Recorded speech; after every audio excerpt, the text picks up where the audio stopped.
محمدا عبده ورسوله الذي أرسله بالحق بشيرا ونذيرا وداعيا إلى الله بإذنه وسراجا وقمرا منيرا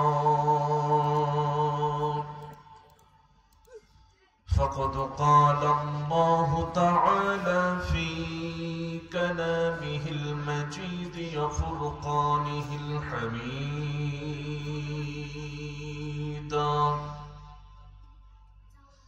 أعوذ بالله من الشيطان الرجيم بسم الله الرحمن الرحيم هو الذي أرسل رسوله بالهدى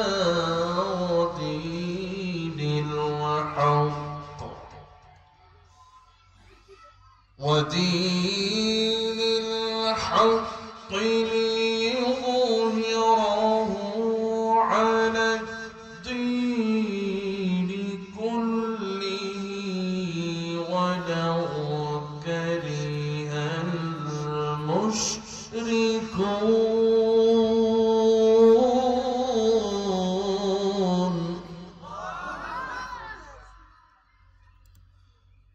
يا أيها الذين آمنوا هل أدلكم على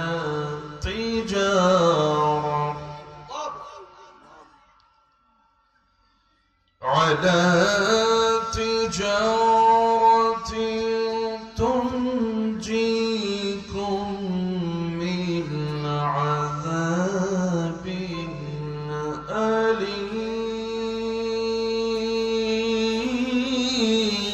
أليم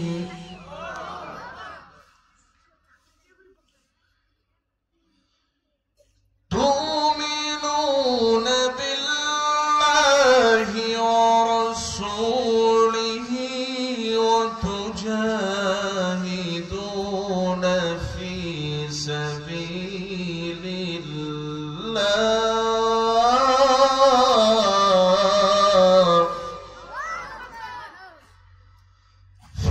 سبيل الله بأموالكم وأنفسكم ذلكم خير لكم إن كنتم تعلمون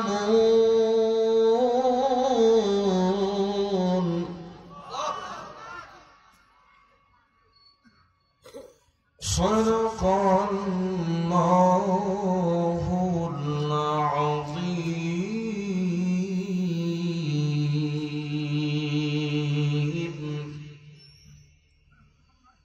عن حديث الأشعري رضي الله تعالى عنه عن النبي صلى الله عليه وسلم قال: أنا أمركم بخمس الله أمراني بهن الجماعات والسمع والطاعات والهجرة والجهاد في سبيل الله، فإنه من خرج من الجماعات قيد شبر فقد خلع ربقة الإسلام من عنقه إلا أن يرجع، ومن ادعى في دعوى الجاهليات فإنه من جسار جهنم. قال رجل: يا رسول الله صلى الله عليه وسلم وإن صلى وصام قال رسول الله صلى الله عليه وسلم وإن صلى وصام وزعم أنه مسلم رواه الترمذي عن أبي هريرة رضي الله تعالى عنه قال قال رسول الله صلى الله عليه وسلم من مات ولم يغدو ولم يحدث به نفسه مات على شعبة من نفاق رواه المسلم أو كما قال عليه الصلاة والسلام قل سبحان الله قل الحمد لله قل الله أكبر ঐতিহ্যবাহী দিনাজপুর জেলার বিরল উপজেলার আজকের এই বেথুড়া দ্বিমুখী উচ্চ বিদ্যালয় মাঠ প্রাঙ্গণে অনুষ্ঠিত আল ইকরা নুরানি তালিমুল কুরআন মাদ্রাসার উদ্যোগে আয়োজিত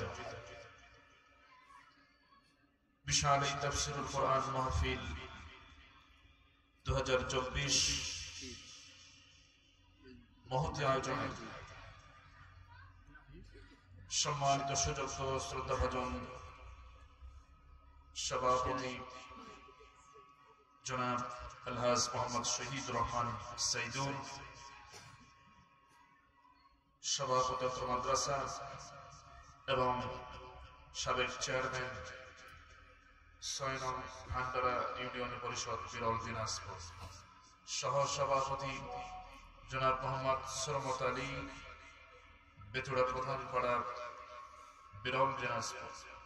আজকের প্রোগ্রাম সভাপতি এবং সহ সভাপতির জন্য দোয়া করছি, আল্লাহ পাক তাদের হায়াত এবং রিজকের মধ্যে বরকত দান করুন বলছে আমিন, এবং তাদেরকে জনগণের খাদেম হিসেবে কবুল করুন বলছে আমিন। আজকের প্রোগ্রামে আমন্ত্রিত প্রধান অতিথি জনাব আলহাজ মোহাম্মদ মামুনুর রশিদ, যিনি উপশহর সিটি ক্লিনিক দায়িত্বপ্রাপ্ত দিনাজপুর, তার জন্য দোয়া করছে আল্লাহ পাক তাকেও দিনের খেদমতে কবুল করুন বলছে আমি। আজকের প্রোগ্রামের আমন্ত্রিত উলামায়ে কেরাম ফোদারায়ে জান, বিশেষ করে আমার পূর্বে যারা কথা বলেছেন হাফেজ মাওলানা মোহাম্মদ আবুল কাসেম এবং মাওলানা মোহাম্মদ আবুল কাসেম সরকার দিনাজপুরি সহ আজকের প্রোগ্রামের বিশেষ অতিথির মধ্যে আছেন প্রায় 12 জনই আছে, তুলনামূলক কমই আছে। আমি প্রায় বিষয়টা যখন মনে হয় বলেই ফেলি, সেটা হচ্ছে বিগত বছরে এমন কিছু ঘটনা ঘটেছে যে এই পোস্টার গুলোতে এত মানুষের নাম আর এত অতিথির নাম ছিল থাকতো যে অতিথিদের নামের ঠেলায় বক্তার নামই খুঁজে পাওয়া কঠিন হয়ে যেত, এরকম একটা পরিস্থিতি ছিল। উত্তরবঙ্গেরই একটা ঘটনা, এক জায়গায় দেখি আমন্ত্রিত অতিথি, বরেণ্য অতিথি, এরপরে সম্মানিত অতিথি, সর্বশেষে বিশিষ্ট অতিথি, মানে এরকম স্তর বাই স্তর ভাগ করে নামগুলো লেখা। অনেক মানুষের নাম, অনেক অতিথির নাম। আমি ভাবলাম যে এত অতিথিতে গণনা করা সম্ভব নয়, অন্তত বিশেষ অতিথির ঘরে দেখি কয়জন আছে। তো গুনলাম, গুনে গুনে দেখি বিশেষ অতিথির ঘরেই মাত্র 317 জনের নাম। এই হচ্ছে অবস্থা। সেখানে আছে 12 জন। পোস্টারের নামটা অত্যন্ত সুন্দর হয়েছে। আমি অত্র প্রতিষ্ঠানের পরিচালককে ধন্যবাদ জ্ঞাপন করছি, কমিটিকে। পোস্টারের নামটা খুব সুন্দর আছে। তো বিগত সময়ে আরো একটা কারণ ছিল, কারণ প্রত্যেক ঘরে ঘরে নেতার অভাব ছিল না। সেও নেতা, আমিও নেতা, ওর নাম থাকবে পোস্টারে, আমার নাম থাকবে না, এটা তো হতে পারে না, এই নিয়ে গন্ডগোল, এবং এটা নিয়ে অসংখ্য মাহফিল কিন্তু বাতিল হয়েছে। সম্মানিত হাজির, সেদিক থেকে আল্লাহ পাক আমাদেরকে হেফাজত করেছেন। আসুন সকল অতিথিবৃন্দ সহ আজকের প্রোগ্রামে সার্বিক ব্যবস্থাপনায় মাওলানা আব্দুল মমিন ভাই, মুহতামি উত্তর মাদ্রাসা হাফেজ মোহাম্মদ মুসলিম বিন জসিমউদ্দিন সহ আমার সামনে উপস্থিত অঞ্চলের কাছে ও দূরে আমার অত্যন্ত হৃদয় তাওহীদের পতাকাবাহী কালেমার ঝান্ডাবাহী দিন ইসলামের নরসারদুল প্রিয় দিনী মুজাহিদ ভাইরা, পর্দায় আছেন এলাকার সম্মানিত মা ও বোনেরা, আলোচনার সূচনায় আনুষ্ঠানিকতার মধ্য দিয়ে আমি আবার আমার পক্ষ থেকে ভক্তিপূর্ণ সালাম পেশ করছি।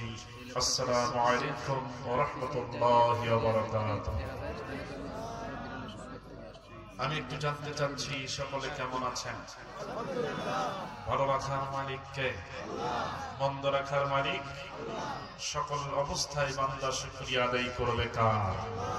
আসুন আগে ওই আল্লাহর শুকরিয়া আদায় করেই এরপর শুরু করি, যে মহান তাবারকাতাআলা আমাকে আপনাকে সারাদিনের কর্মব্যস্ততাকে বাড়ি দিয়ে যে সময় ক্লান্ত শ্রান্ত এই শরীরটাকে বিশ্রাম দেওয়ার জন্য আমরা আরামের বিছানায় যেতাম, ঠিক সেই মুহূর্তে আরামের বিছানাকে মাইনাস করে পরিত্যাগ করে শুধুমাত্র কোরআনের আকর্ষণ, নিজেদের জীবনের গুনাহ মাফের আশায় জান্নাতের এই বাগানে আমরা এসেছি, বসেছি, যে মহান তাবারকাতাআলা কবুল করলেন ওই আল্লাহর জন্য বলছি আলহামদুলিল্লাহ।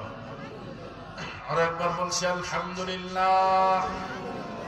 বলছি রব্বানা লাকাল হামদ হামদান কাসীরান তাইয়্যিবান মুবারাকান ফীহি ইয়া রাব্বি লাকাল হামদু কামা ইয়ানবাগি লিজালালি ওয়াজহিকা ওয়া আযীমি সুলতানিক। আমরা আল্লাহ তাআলার প্রশংসা করে নিলাম, এরপরে বিশ্ব নবীজির প্রতি দরুদ ও সালাম পাঠিয়ে দিচ্ছি, বলছি সাল্লাল্লাহু আলাইহি ওয়াসাল্লাম। সম্মানিত হাজির, আমরা এখানে শুনতে এসেছি কার কালাম? বলেন তো, আল্লাহর কালাম শুনব। এলাকায় শীত কি খুব বেশি? লোকজন এত কম? আমার প্যান্ডেল ভর্তি লোক লাগবে এমন কেন?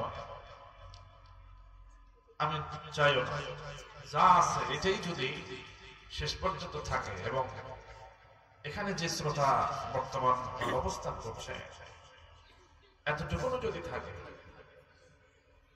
এবং প্রত্যেকের মনের ভিতরে যদি খুলুসিয়া পয়দা হয়ে যায়, আমি বিশ্বাস করি মাহফিল আল্লাহর দরবারে মঞ্জুর হয়ে যাবে ইনশাআল্লাহ।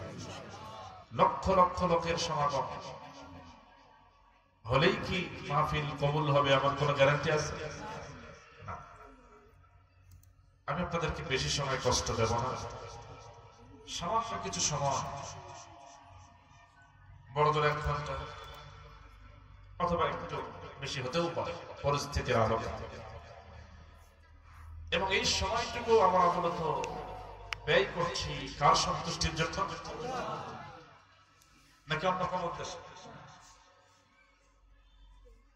1-1.5 ঘন্টা পরে আমাকে আপনারা পাবেন না। আগামীকালকে কি এই আয়োজন থাকবে? আমার পিছনে যদি লক্ষ লক্ষ টাকাও খরচ করে আমাকে পাওয়া কি সম্ভব? কারণ আগামীকালকে যারা দাওয়াত দিচ্ছে ওখানে আমার হাজিরা দিতে হবে। কথা বলুন ঠিক? তারপর আল্লাহর জন্য এসেছি, আল্লাহর কালাম থেকে কিছু কথা শুনবো। শেষ পর্যন্ত থাকার নিয়ত নাই কার কার? হাত তুলে দেখি। একজন, আরেকজন অর্থ থেকে এই পর্যন্ত উঠছে, আবার নামায় দিচ্ছে। যাই হোক, মাশাআল্লাহ সবাই সচেত, আলহামদুলিল্লাহ বলছি।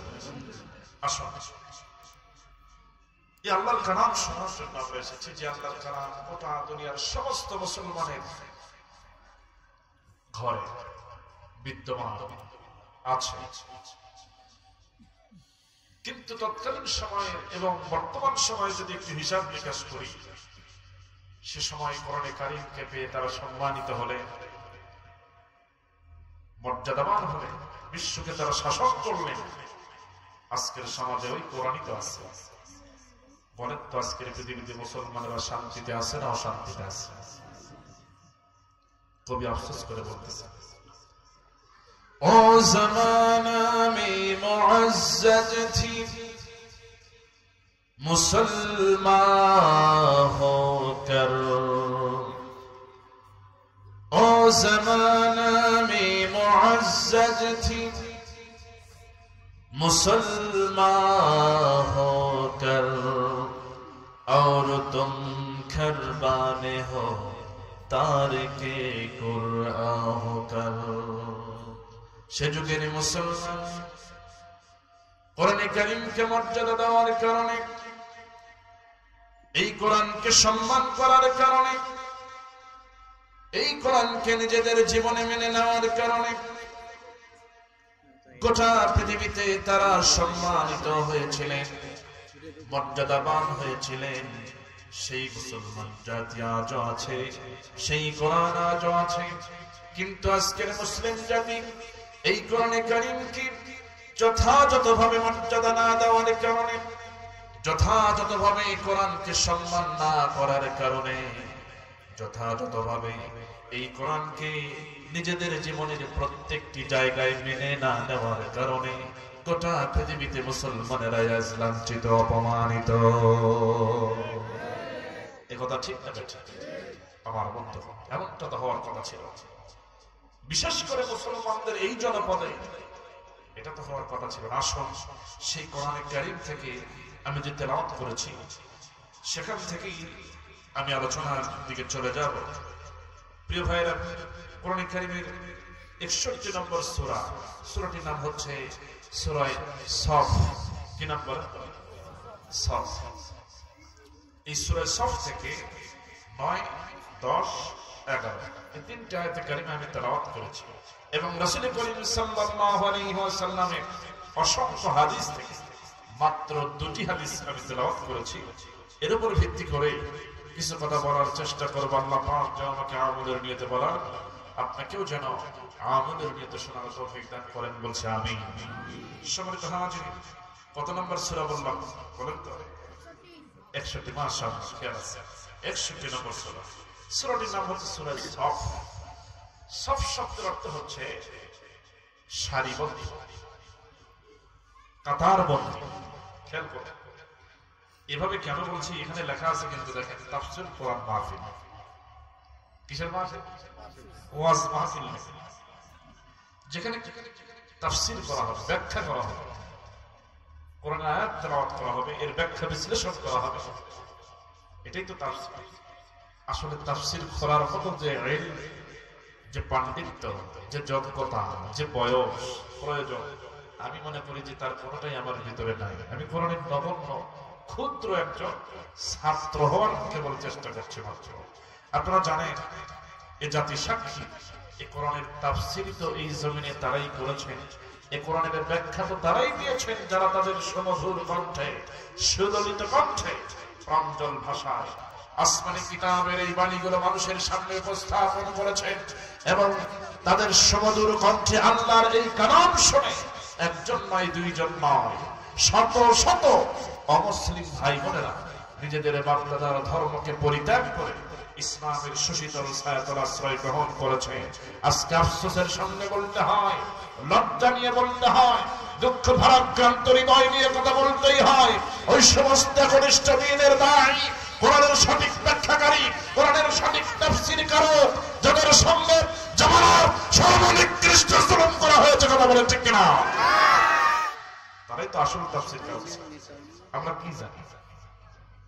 তাদের ধারে কাছেও যাওয়ার সাধ্য আমাদের। তবে কথা ঠিক, কিয়ামত পর্যন্ত যত জ্ঞানী ব্যক্তি আসুক, কোরআনের ব্যাখ্যা বলে লিখে কেউ কখনো শেষ করতে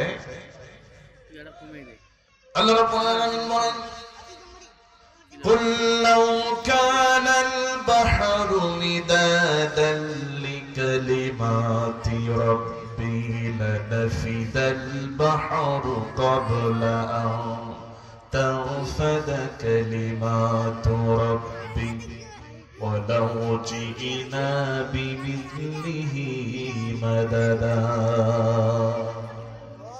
আল্লাহ রাব্বুল আলামিন বলেন, तमाम दुनियार समस्त समुद्र और महासमुद्रेर पानीगुलो यदि एकत्रित करे काली बानानो हय আর তাই দিয়ে যদি আমার এই কালামের ব্যাখ্যা লেখা যদি শুরু হয়ে যায় লিখতে লিখতে সমস্ত সাগর মহাসাগরের পানিগুলি ফুরিয়ে যাবে আমার এই কালামের ব্যাখ্যা লেখা কোনোদিন শেষ হবে না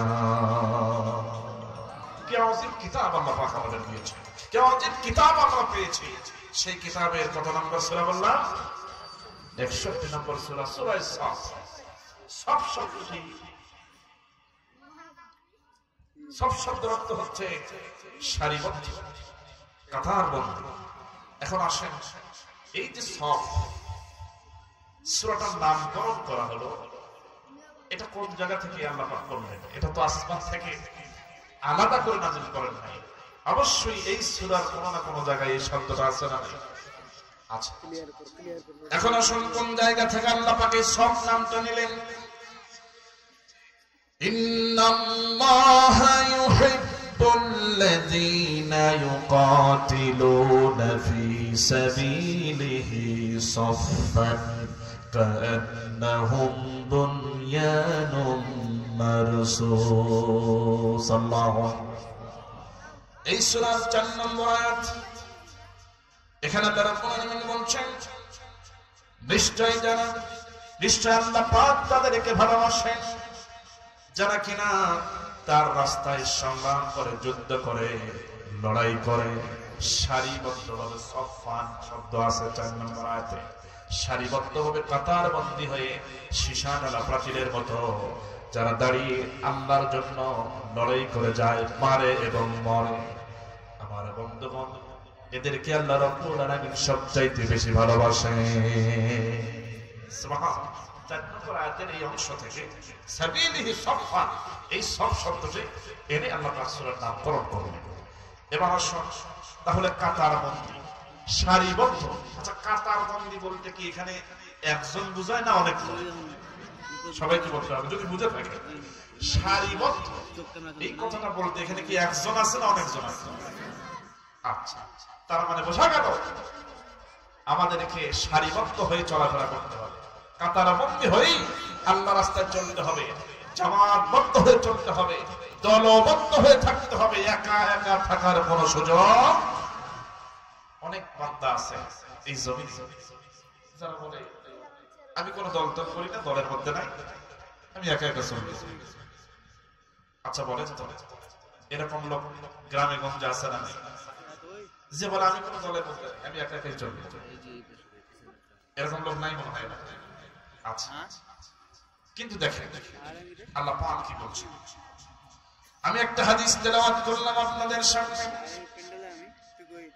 একটু খেয়াল করুন আন হারিসুল আশআরি রাদিয়াল্লাহু তাআলা عن النبي صلى الله عليه وسلم قال حضرت হারিসুল আশআরি রাদিয়াল্লাহু তাআলা আনহু থেকে বর্ণিত হাদিস নবী করিম সাল্লাল্লাহু আলাইহি ওয়াসাল্লাম বলেছেন আনা আমরুকুম বিখামসিন আমি তোমাদেরকে 5টা বিষয়ের জন্য নির্দেশ দিচ্ছি জোরে বলুন কয়টা 5টা বিষয়ের নির্দেশ দিচ্ছি আল্লাহু আমারানি যেই ব্যাপারে আল্লাহ আমাকে নির্দেশ দিয়েছেন এখন বলেন তো মূলত নির্দেশ কার দেখেন এখানে নবীজি বলতেছেন আমি তোমাদের 5টা বিষয়ের নির্দেশ দিচ্ছি যে বিষয় সম্পর্কে আল্লাহ আমাকে নির্দেশ দিয়েছেন তার মানে ঘুরে ফিরে মূল নির্দেশটা কে এখন প্রথম নম্বরে হলো বিহিন্নাল জামাত তোমরা জামাতবদ্ধ হয়ে থাকো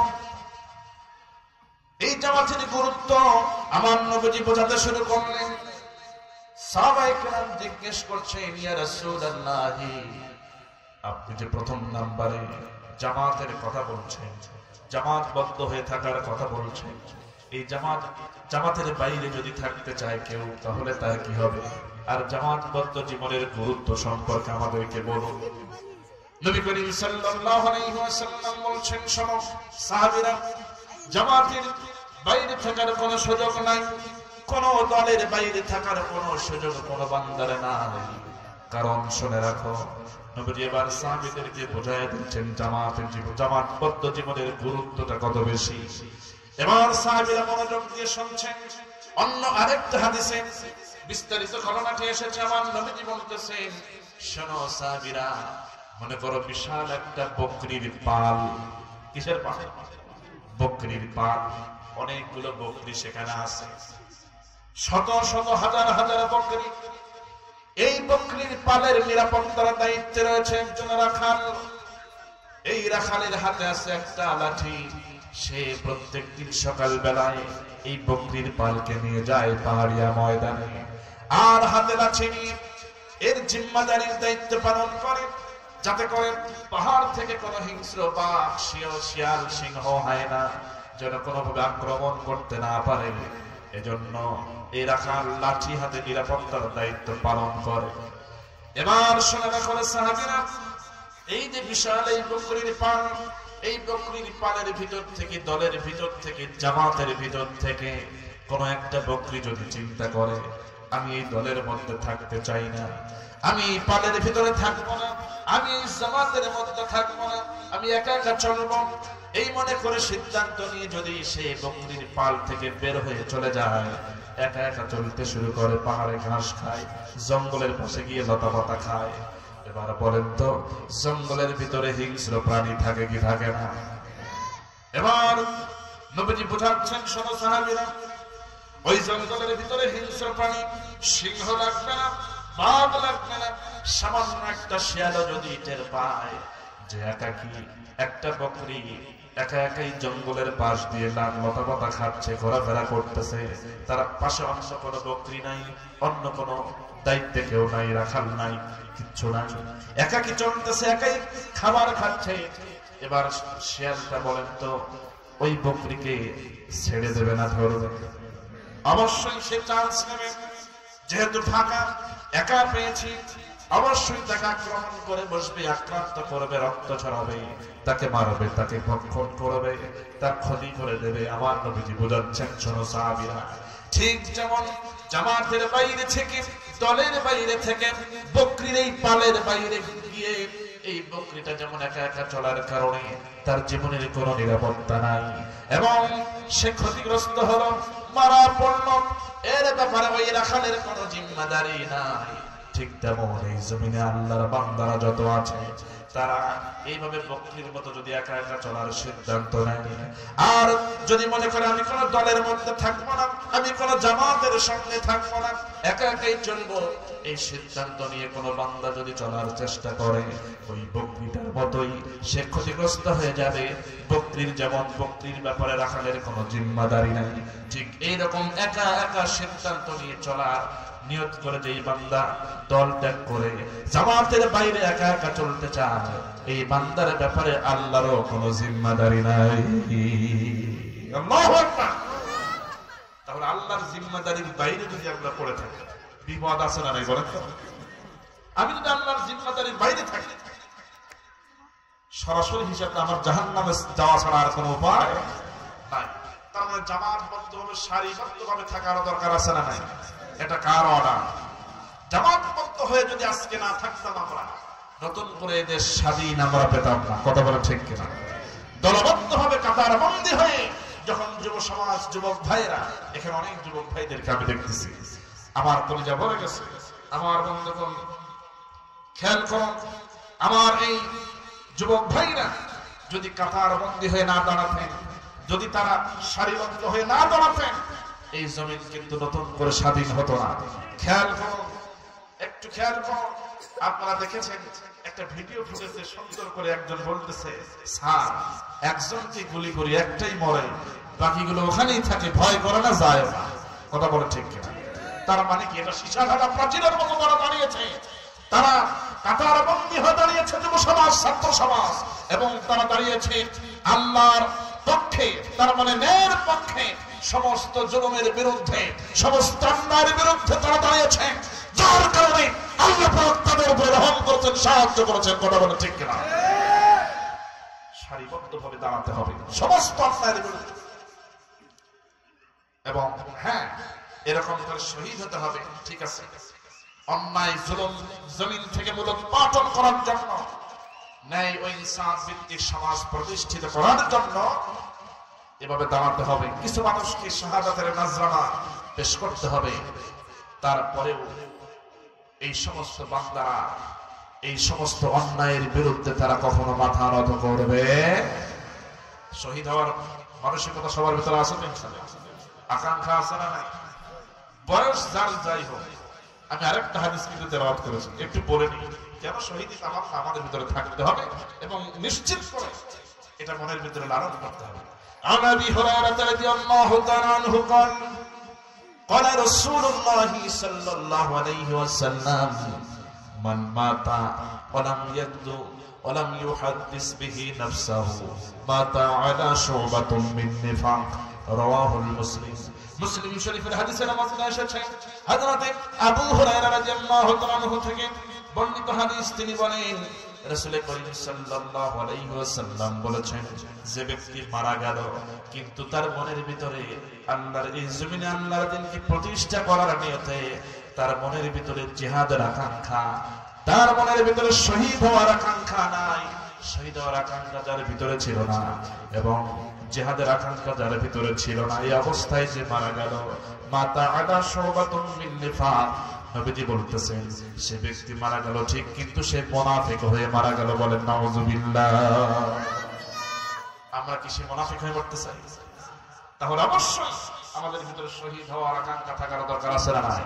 কিছু লোককে শহীদ হতে হবে, কিছু লোককে জীবন দিতে হবে, বিনিময়ে আল্লাহ পাক এই জমিনটাকে উর্বর করবেন।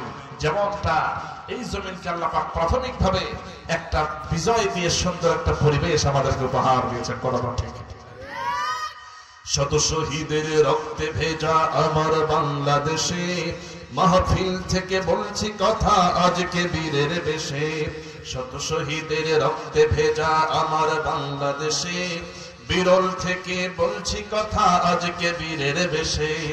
আমি তো দেখেছি 15 বছর অন্যায় অবিচার, ছাত্র জনতার আন্দোলনে পালালো স্বৈরাচার। কথা বল ঠিক না? আমি তো দেখেছি 15 বছর অন্যায় অবিচার, ছাত্র জনতার আন্দোলনে পালালো স্বৈরাচার। এখনই সময় কোরআনের রাজ কায়েমের হে বীর, আজকের মাহফিল থেকে দিন আল্লাহর তাকবীর। লিল্লাহি তাকবীর, লিল্লাহি তাকবীর, লিল্লাহি তাকবীর। আমি তো দেখেছি সেনা হত্যা সদর দপ্তরে, আলেমদের কি করলো গুলি শাপলা চত্বরে। কথা বল ঠিক না? আমি তো দেখেছি সেনা হত্যা সদর দপ্তরে, হাফেজদেরকে করলো গুলি শাপলা চত্বরে। আমি তো দেখেছি আলেমদেরকে করতো নির্যাতন, কত আলেমদেরকে করলো ফাঁসির মঞ্চায়ন। কথা বল ঠিক না? আমি তো দেখেছি সাইদির উপর করেছে অত্যাচার, ইনজেকশনে বিষ দিয়েছিল জালেম স্বৈরাচার। ঠিক না? আমার ভাইরা, নিরপরাধ মানুষকে পরিকল্পিতভাবে ভিন্ন একটা দেশের এজেন্ডা বাস্তবায়ন করতে গিয়ে তারা আল্লাহর কোরআনের এই তাফসীর কারককে পরিকল্পিতভাবে হত্যাযজ্ঞ চালিয়েছে। ঠিক না? আমি তো দেখেছি সাইদির উপর করেছে অত্যাচার, ইনজেকশনে বিষ দিয়েছিল জালেম স্বৈরাচার। আজকে বিচার চাই সাইদি হত্যার, আজকে বিচার চাই সাইদি হত্যার। সময় এসেছে বিচার চাওয়ার, জাগো হে বীর। সময় এসেছে বিচার চাওয়ার, জাগো হে বীর। লিল্লাহি তাকবীর, নারায়ে তাকবীর। আমি তো দেখেছি রাস্তায় লোক থাকে অনাহারে, এক এক মন্ত্রী 1000 কোটি বিদেশে পাচার করে। আমি তো দেখেছি স্বৈরাচারের জুলুম নিপীড়ন, আমি তো শুনেছি আয়না ঘরের করুণ নির্যাতন। আমি তো দেখেছি 15 বছর করেছে দেশ শাসন, আমি তো দেখেছি বিনা ভোটে করেছে দেশ শাসন।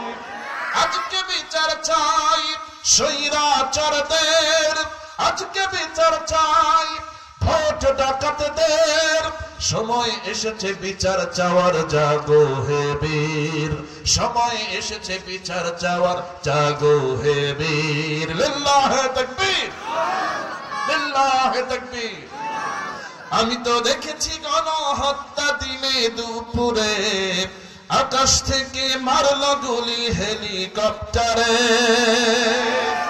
আমি তো দেখেছি গণহত্যা দিনে দুপুরে আকাশ থেকে মারল গুলি হেলিকপ্টারে আমি তো দেখেছি জুলাই আগস্ট রক্ত শহীদের দেশের জন্য করিনি মায়া নিজের জীবনের মুগ্ধ অসীম আবু সাঈদের রক্তে কেনা দেশ কোরআনের এই সংবিধানে চলবে বাংলাদেশ মুগ্ধ অসীম আবু সাঈদের রক্তে কেনা দেশ কোরআনের এই সংবিধানে চলবে বাংলাদেশ আজকে এক সবাই দেশটা সাজাই আজকে এক সবাই দেশটা সাজাই সময় এসেছে দেশ সাজাবার জাগো হে বীর সময় এসেছে দেশ সাজানোর জাগো হে বীর লিল্লাহে তাকবীর নারায়ে তাকবীর